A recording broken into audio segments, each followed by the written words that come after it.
HAM dan Rule of Law. Nama Sufyan Jai, Prodi Akuntansi.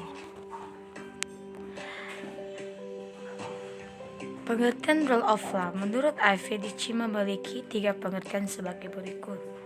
Pertama, the rule of law supremacy absolute atau demonstrasi hukum yang bertentangan dengan kekuasaan sewenang-wenang yang meniadakan eksistensi kesewenang-wenang, eksistensi regulatif atau meniadakan perbedaan kekuasaan diskresi yang luas dari pemerintah. Yang kedua, the rule of law berarti kedudukan yang sama di depan hukum atau kesetarataan semua orang pada hukum yang dilaksanakan melalui peradilan biasa. The rule of law dalam hal ini meniadakan ide kedudukan eksklusif para pejabat pemerintah atau pejabat lainnya dari kewajiban tunduk pada hukum yang mengatur warga negara atau bebas dari yurisdiksi peradilan biasa. Ketiga, the rule of law digunakan sebagai rumus untuk mengungkapkan fakta bahwa hukum konstitusi, aturan-aturan yang di luar negeri umumnya merupakan bagian dari konstitusi, bukan merupakan sumber hukum tetapi konsekuensi hak individu, sebagaimana ditentukan dan ditegakkan melalui peradilan. Perkembangan rule of law.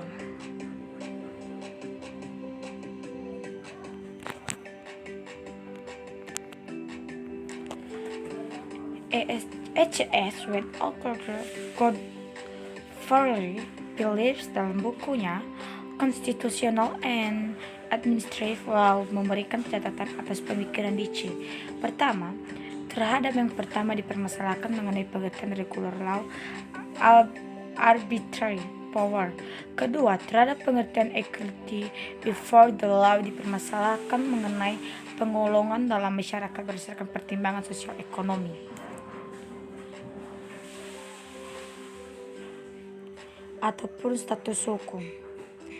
Juga mengenai peradilan administrasi yang dewasa ini dianggap sama baiknya dengan perlindungan hukum yang dilakukan oleh ordinary court.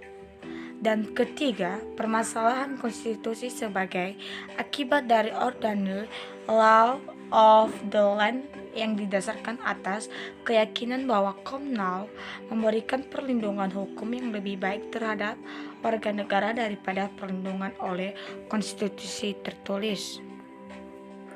Rule of law konteks Indonesia.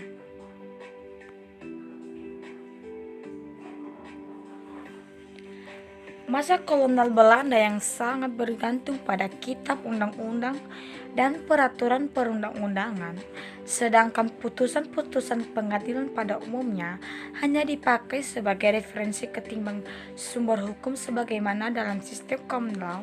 Lebih lanjut, sistem hukum Indonesia ini agak kompleks mengingat konvergensi dua sistem yang berbeda, yakni hukum Belanda yang diwarisi dari kolonialisme dan hukum modern Indonesia yang dipengaruhi oleh sistem-sistem yang berbeda melalui bantuan-bantuan pembangunan dan syarat-syarat bantuan.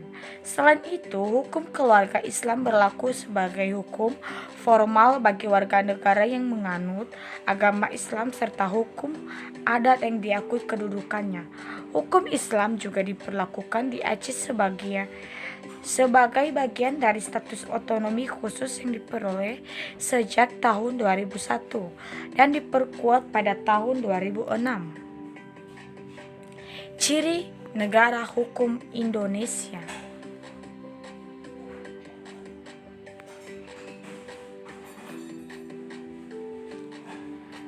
Supremasi hukum, supreme atau supremacy of law. Adanya pengakuan normatif dan empresi akan prinsip supremasi hukum, yaitu bahwa semua masalah diselesaikan dengan hukum sebagai pedoman tertinggi. 2. Persamaan dalam hukum atau equality before the law.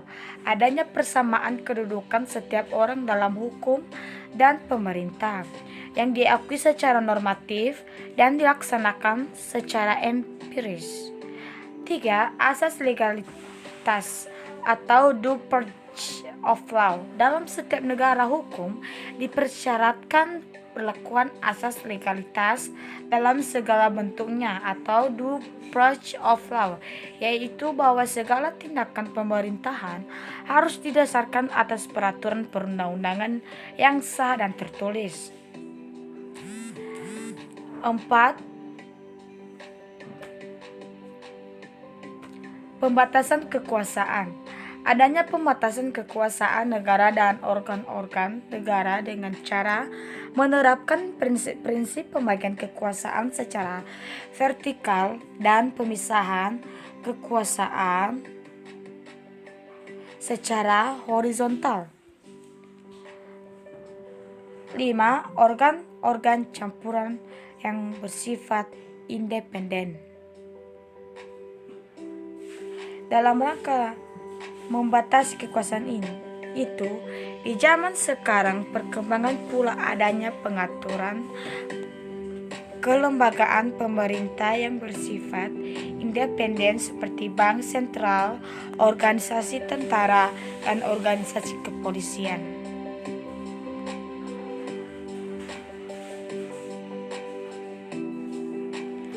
6. Peradilan bebas dan tidak memihak. Adanya peradilan yang bebas dan tidak memihak atau independent and impartial judiciary. Peradilan bebas dan tidak memihak ini mutlak harus ada dalam setiap negara hukum. 7. Peradilan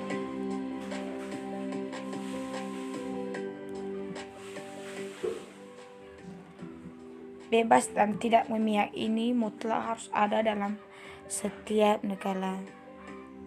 negara hukum. Peradilan tata usaha negara. Meskipun peradilan tata usaha negara juga menyangkut prinsip peradilan bebas dan tidak memihak, tetapi penyebutannya secara khusus sebagai pilar utama negara hukum tetap perlu ditegaskan tersendiri. 8. Peradilan tata negara atau constitutional court. Di samping adanya pengadilan tata usaha negara yang diharapkan memberikan jaminan tegaknya keadilan bagi tiap-tiap warga negara, negara hukum modern juga lazim mengadopsikan gagasan mahkamah konstitusi dalam sistem ketatanegaraannya, baik dengan palembangnya yang berdiri sendiri di luar dan sederajat dengan Mahkamah Agung, ataupun dengan mengintegrasikannya ke dalam kewenangan Mahkamah Agung yang sudah ada sebelumnya. Yang ke-9, perlindungan HAM. Adanya perlindungan konstitusional terhadap HAM dengan jaminan hukum bagi tuntutan penegakannya melalui proses yang adil. Bersifat demokratis atau demokratische Rechtsstaat. Dianut dipraktikannya prinsip demokrasi atau kedaulatan rakyat yang menjamin peran serta masyarakat dalam proses pengambilan keputusan kenegaraan, sehingga setiap peraturan perundang-undangan yang ditetapkan dalam ditegakkan mencerminkan nilai-nilai keadilan yang hidup di tengah-tengah masyarakat. Yang ke-11, berfungsi sebagai sarana mewujudkan tujuan bernegara atau welfare Rechtsstaat. Hukum adalah sarana mencapai tujuan yang diidealkan bersama cita-cita hukum itu sendiri, baik yang dilembagakan melalui gagasan negara demokrasi maupun yang diwujudkan melalui gagasan negara hukum atau nomocari. Dimaksudkan untuk meningkatkan kesejahteraan umum.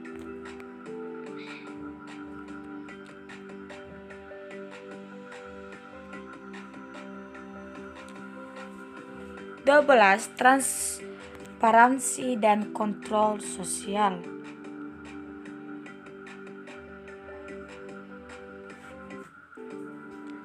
Adanya transparansi dan kontrol sosial yang terbuka terhadap setiap proses pembuatan dan penegak hukum, sehingga kelemahan dan kekurangan yang terdapat dalam mekanisme kelembagaan resmi dapat dilengkapi secara komplementer oleh peran serta masyarakat. Secara langsung, partisipasi langsung dalam rangka menjamin keadilan dan kebenaran, adanya partisipasi langsung ini penting karena sistem perwakilan rakyat melalui parlemen tidak pernah dapat diandalkan sebagai satu-satunya saluran aspirasi rakyat.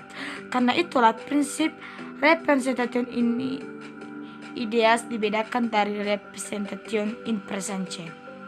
Karena perwakilan fisik saja belum tentu mencerminkan keterwakilan gagasan atau aspirasi. Demikian pula dengan penegak hukum yang dijalankan oleh operator kepolisian, kejaksaan, pengacara, hakim, dan pejabat lembaga pemasyarakatan. Semuanya memperlakukan kontrol sosial agar dapat bekerja dengan efektif, efisien, serta menjamin keadilan dan kebenaran.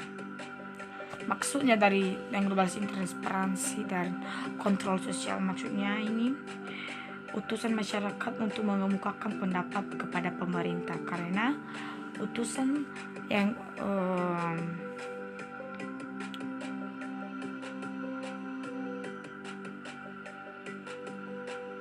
karena perwakilan fisik saja belum tentu mencerminkan keterwakilan gagasan atau aspirasi dari masyarakat. Yang ke-13,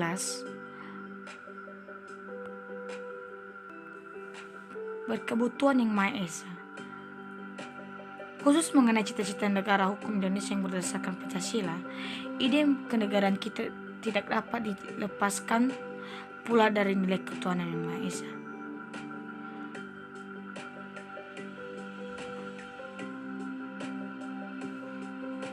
Artinya, dilakukannya prinsip supremasi hukum tidak mengabaikan keyakinan mengenai kemahaesaan kekuasaan. Berarti yang ke-13 ini kita dapat mengambil intinya saja.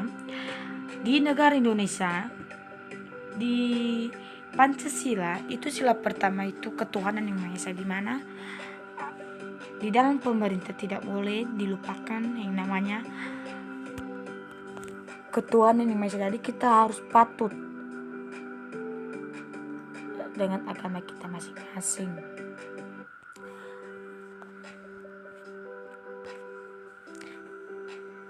Artinya, prinsip supremasi hukum tidak mengabaikan keyakinan mengenai kemahakuasaan Tuhan yang Maha Esa yang diyakini sebagai sila pertama dan utama yang terdapat dalam hukum konstitusi. Dari satu segi tidak boleh bertentangan dengan keyakinan segenap bangsa. Berarti yang ke-13 ini mengajarkan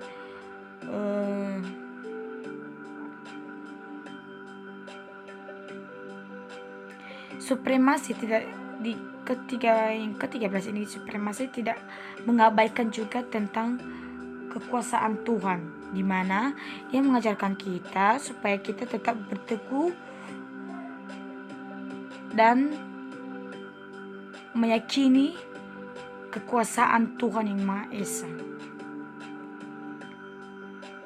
Sekian dan terima kasih presentasi saya. Jika ada kesalahan kata baik dan pengucapan, saya minta maaf. Terima kasih. Thank you.